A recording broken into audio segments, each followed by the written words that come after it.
Fibonacci skaitļiem. Labi, kas tie tādi? Mēs veidojam Fibonacci skaitļus. No mazākā uz lielākā. Piemēram, 0, 1 ir 1. 1 plus 2 ir 3. 3 plus 2 ir 5. 5 plus 8 – 13. 13 plus 21 ir 34. Vai tu saprati? Laikam, kad jā.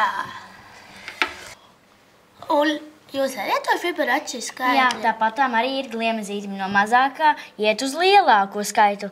Mēs paņēmām maziņu gliemezīti paraudziņam, lai zinātu, kā viņu zīmēt. Skaidrs. Jūs gribat teikt, ka papardē arī ir Fibonacci skaitļi? Tieši tā.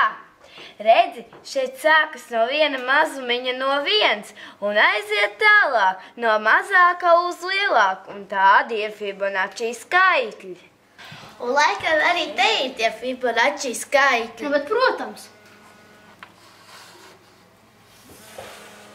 Tad iznāk, ka 2 plus 3 ir 5, 5 plus 8 ir 13, 13 plus 8 ir 21, 25 plus 13 ir 34. Jā. 34 plus 21 būs 55.